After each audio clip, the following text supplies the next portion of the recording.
We got a question that I found on the YouTube community page from Cool. user OY8MJNDG30. Okay, heck of a name there, pal. Have you heard any of Eric Bischoff's criticism of AEW, and what are your thoughts? Eric's been pretty vocal about some of the creative and some of the decisions, and Mm. I think some of the times people are quick to defend AEW and think it's a personal attack or something like that. I think Eric has, seen the ups and he's seen the downs in WCW, and I think he has a place to have his opinion. Have you heard his opinions, and what do you think? I've heard some of them. I've heard some of them. They seem to follow the same path more often than not. He has an educated opinion, and he's been there and he's done that.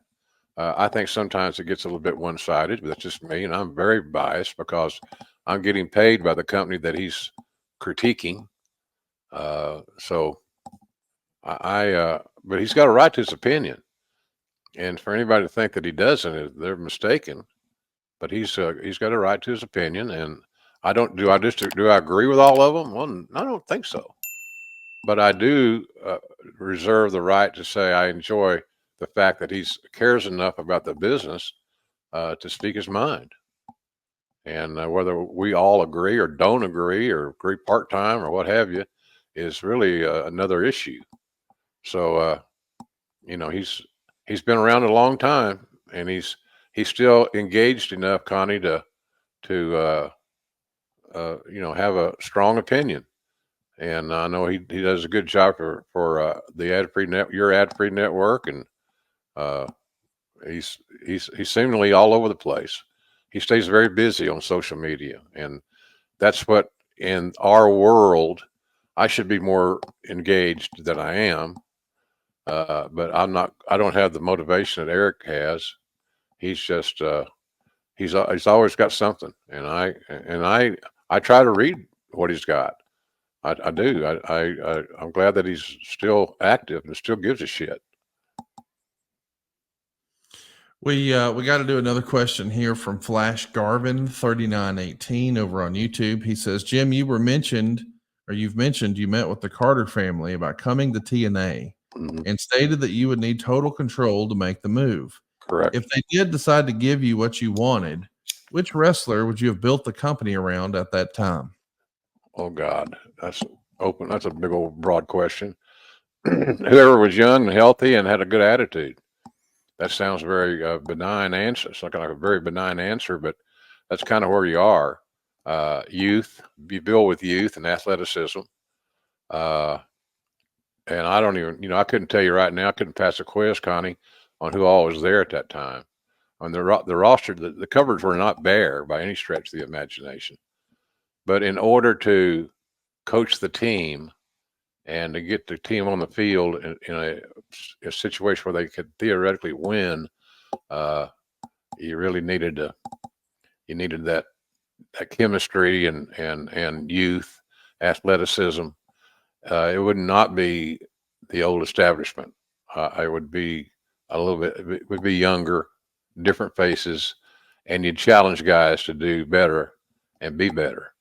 So I don't know who that person would be, but it wasn't like Sting was there at that time, right?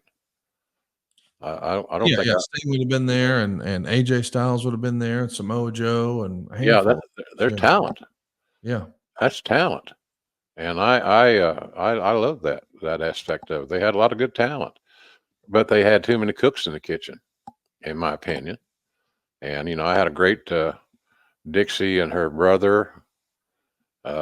His family flew me from here in Norman to their place in Texas, which was about a 20-minute flight. And so I had a great day. I had a great day with them. And I found out that I could easily have worked successfully with Dixie's family and her, but I had to be able to call the plays. It's hard to write a script. It's hard to write a story if you still have to run it through everybody. And I couldn't do that. I wasn't going to do that. If I'm not good enough to do the gig, then you shouldn't hire me. If I'm not the right guy, and you give me some autonomy. I wanted all the autonomy. I wanted, if I wanted somebody to lose, then they were going to lose. But there's going to be a good reason for it. It wasn't going to be malicious or a negative way. So all that was good, but I don't know who I would have featured. Like we named those names. Pardon me. The cupboard wasn't bare, and that encouraged me, but I couldn't quite get to the promise, the finish line on that project. And maybe at the end of the day, Connie, it worked out for the best for everybody involved. Hell, I don't know, but I had a great meeting, and I got a chance to get to know Bob Carter and his wife. Nice people, really nice people, and we would have been able to do business. There's no doubt. But Dixie's had to let go of a little bit of it, and she was kind of, I don't want to say spoiled, but she had her way of doing things, and so it just didn't work out. We had that one good meeting, and we talked on the phone subsequently several times. But it's just we couldn't get to the finish line, and it'd been nice to see what would have happened if that had occurred, but it didn't. We know what else didn't happen is Stone Cold Steve Austin at WrestleMania 40, and Rob Dog 0393 over on YouTube says, "Do you think Stone Cold Steve Austin's loyalty to Vince may have impacted his decision to miss the Mania 40 spot? I know you're going to say it's probably one of the two C's, but it's hard for me to believe that either of those couldn't have been overcome so he could appear." What do you think? Is there another reason, perhaps, that Austin didn't make the show? I'll always go back to the two C's, Connie: cash and creative. That's where it all starts and ends, especially for a guy like Austin. Austin he knew what he wanted, and he knew what he liked, and he knew what he could do and what he couldn't do, and how to maximize the time he had left in the ring. So, he's a complex guy, and he's financially secure, and he understands his character better than anybody ever did.